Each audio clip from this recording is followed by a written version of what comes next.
تم نے دوپٹہ سر پہ کیوں لے رکھا ہے؟ گلے کا کام ہی نظر نہیں آ رہا۔ چہرے سے تو ہٹاؤ۔ مووی میکر ویڈیو بنا رہا تھا سو وہ چہرے کو ڈھکے رخ موڑے بیٹھی تھی، اور فاطمہ جو ذرا دیر کو ادھر آئی تھی اپنی حیرت ظاہر کرنے میں ساتھی خواتین کے ساتھ مل گئی تھیں۔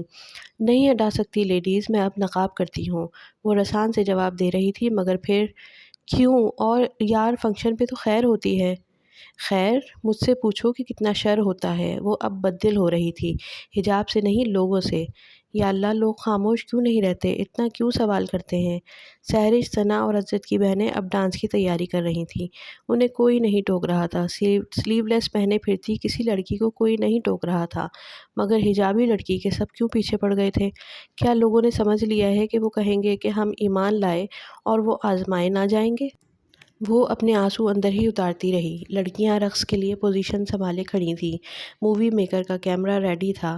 اس نے رخ موڑ لیا۔ دل اندر ہی اندر لرز رہا تھا۔ وہ کسی کو منع نہیں کر سکتی تھی، اس کی کوئی نہ سنتا۔ تباہی تباہی کتنی قریب تھی اور سب بے خبر تھے۔ ہراقلیتس کی دائمی آگ، بھڑکتے الاؤ، دہکتے انگارے۔ انسان بھی خود ہی اپنے لیے کیا کیا کما لیتا ہے۔ اور یادیں بھی کتنی عجیب ہوتی ہیں۔ جب بندہ اندھیرے سے نور میں آتا ہے تو ہر شے سمجھ میں آنے لگتی ہے۔ اسے یاد آ رہا تھا شریعہ اینڈ لاء کے دوسرے سیمسٹر میں اصول الدین ڈپارٹمنٹ کے ہی ایک پروفیسر ڈاکٹر عبدالباری نے یوں ہی ایک قصہ سنایا تھا۔ اسے وہ قصہ آج پوری جزیات کے ساتھ یاد آ رہا تھا۔ میری بیٹی کی جب شادی ہونے لگی تو میں نے اسے منع کیا کہ بیٹا مووی اور فوٹو سیشن وغیرہ مت کروانا، مگر وہ مجھ سے بہت خفا ہوئی۔ وہ مجھ سے لڑتی رہی کہ ابا، میں نے ہمیشہ پردہ کیا، آپ کی ساری باتیں مانی، اب میری زندگی کی سب سے بڑی خوشی پہ مجھے بددل نہ کریں۔ میں خاموش ہو گیا، اصرار نہیں کیا کہ میں زبردستی کا قائل نہیں تھا۔ شادی ہوئی، اس کے سسرال نے فوٹو سیشن کا مکمل انتظام کروا رکھا تھا۔ میں چپ رہا۔ شادی کے چوتھے روز میں اپنے کمرے میں کرسی پہ بیٹھا تھا کہ میری بیٹی آئی اور میرے قدموں میں بیٹھ کر چپ چاپ رونے لگی۔ میں نے بہتیرا پوچھا کہ کیا ہوا؟ اس نے کچھ نہیں بتایا، بس یہی کہا، ابا آپ ٹھیک کہتے تھے۔ میری بیٹی کے آنسو میرے دل پر اس دن سے گڑ گئے، اور یہی سوچتا ہوں کہ پتہ نہیں ہم اپنی خوشی کے موقع پہ اللہ کو ناخوش کیوں کر دیتے ہیں۔ جب ڈاکٹر عبدالباری نے وہ قصہ سنایا تھا تو اس نے چند حجابی لڑکیوں کی آنکھوں سے گرتے آنسو دیکھے تھے۔ تب کندھے اچکا کر وہ حیران ہو کر سوچتی تھی کہ یہ کیوں رو رہی ہیں۔ اب اسے پتہ چلا تھا کہ وہ کیوں رو رہی تھی۔ فنکشن ختم ہونے تک اس کا دل اچاٹ ہو چکا تھا۔ رات اپنے کمرے میں ڈریسنگ ٹیبل کے سامنے وہ بالیاں اتارنے کے ارادے سے وہ بے دلی سے کھڑی تھی۔ کچے سیب کے رنگ کا دوپٹہ کندھے پہ تھا اور بال کھول کر آگے کو ڈال رکھے تھے۔ بہاریں بھی اس کی نقل میں گھنگریالی پونی آگے کو ڈال لیتی تھی۔ پتہ نہیں وہ بہنیں فون کیوں نہیں اٹھاتیں اور میل کا جواب بھی نہیں دیتیں۔ خیر 2 ہفتے تو رہ گئے تھے، جا کر پوچھ لوں گی۔ دروازے پر دستک ہوئی، وہ چونکی، پھر آگے بڑھ کر دروازہ کھولا۔ وہاں جہان کھڑا تھا، زمرد رنگ کا کرتا اور سفید شلوار پہنے۔ پتہ نہیں کہاں سے کرتا خرید کر لایا تھا، مگر اچھا تھا۔ آستین عادتاً کوہنیوں تک موڑے، وہ ہاتھ میں 2 مگ لیے کھڑا تھا۔ کافی پیو گی؟ وہ پھر سے وہی دوستانہ سے انداز والا جہان سکندر بن چکا تھا۔ میں سونے سے پہلے کافی نہیں پیتی۔ کہہ دینے کے بعد اسے لہجے کی سرد مہری کا احساس ہوا تو رکی، پھر زبردستی مسکرائی۔ ہاں، لیکن اگر استنبول کے بہترین شیف، میکینک اور کارپینٹر نے بنائی ہے تو ضرور پیوں گی۔ تم ایک لفظ کا اضافہ کرتے کرتے رہ گئی، کرمنل۔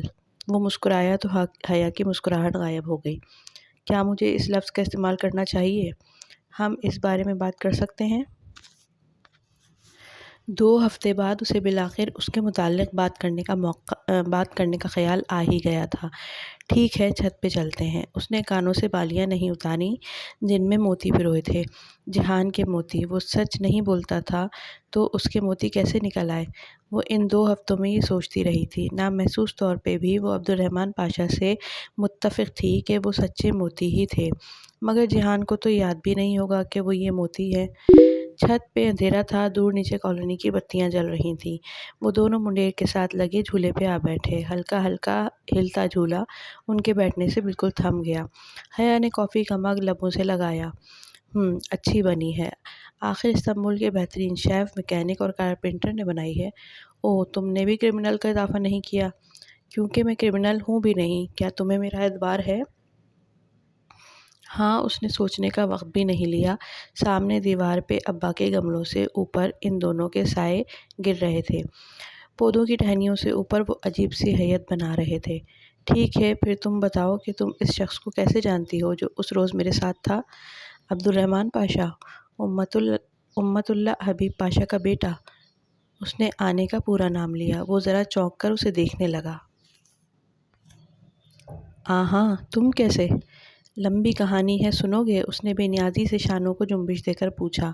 وہ سامنے دیوار پہ ہی دیکھ رہی تھی۔ اس نے دوسرے سائے کو اس بات میں سر ہلاتے دیکھا تو وہ کہنا شروع ہوئی۔ اپنے سائے کے ہلتے لب دکھائی نہیں دیتے تھے، نہ ہی کان میں پڑی بالی کے موتی کی چمک۔ اگر دکھائی دے رہی تھی تو وہ پریشانی، اذیت اور اضطراب جسے وہ پچھلے 5 ماہ سے اپنے دل میں چھپائے ہوئے تھی، جس کا ایک حصہ اس نے ڈی جے کے ساتھ بھی بانٹا تھا اور اب اس نے پورا ہی بانٹ دیا۔ سبحان جی کی طرف سے میل موصول ہونے والی رات جب پہلی دفعہ پھول آئے تھے، اس سے لے کر اس روز کے واقعے تک اس نے سب کچھ کہہ سنایا۔ وہ بالکل خاموشی سے سنتا رہا، اگر بولا تو صرف اس وقت جب اس نے استقلال جردیسی میں پاشا کے چہرے پہ کافی الٹنے کا واقعہ بتایا۔ اچھا، تم نے پاشا بے کے اوپر کافی الٹ دی؟ وہ جیسے بہت محفوظ ہو رہا تھا۔ ہاں، تم اسے پاشا بے کیوں کہتے ہو؟ اسے سب پاشا بے کہتے ہیں، مسٹر پاشا۔ شوق ہے خود کو مسٹر کہلوانے کا۔ کافی کے مگ خالی ہو کر زمین پر پڑے تھے۔ دیوار پہ سائے ویسے ہی چپکے بیٹھے ساری داستان سنتے رہے۔ پودے بھی متوجہ تھے۔ جب وہ خاموش ہوئی تو وہ جیسے سوچتے ہوئے بولا۔ یعنی کہ اس نے تمہارے بارے میں معلومات حاصل کی، مجھے بلیک میل کرنے کے لیے۔ مگر میں صرف ایک بات نہیں سمجھ سکا، اتنا سب کچھ ہوا اور تم نے کبھی اپنے پیرنٹس کو نہیں بتایا؟ کیوں؟ تم نے کسی سے مدد کیوں نہیں لی؟ میں کبھی بھی ان کو یہ سب نہیں بتا سکتی تھی جہان۔ اب تو معاملہ ختم ہو گیا، مگر جب شروع ہوا تھا تو بھی مجھے ترکی جانا تھا۔ اگر میں بتاتی تو وہ مجھ سے فون لے لیتے اور گھر سے نکلنے پہ پابندی لگا دیتے۔ ترکی تو جانے کا سوال ہی نہیں تھا۔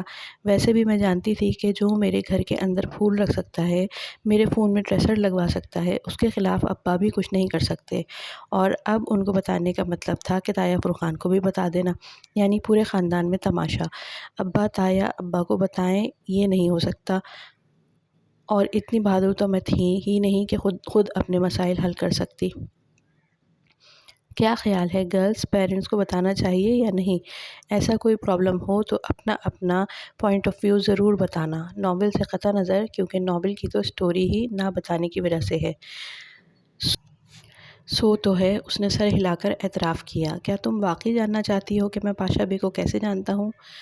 دیکھ لو، تم نہ بھی بتاؤ، میں نے جان تب بھی لینا ہے، تمہارے پاس کوئی دوسرا آپشن نہیں ہے۔ اللہ اللہ، یہ اعتماد! وہ پہلی دفعہ ہنسا تھا۔ وہ ہولے سے مسکرا دی۔ اصل میں نے کچھ عرصہ ہوٹل گرینڈ میں کام کیا ہے، اس لیے میں اس کے سو کالڈ بھائیوں کو جانتا ہوں۔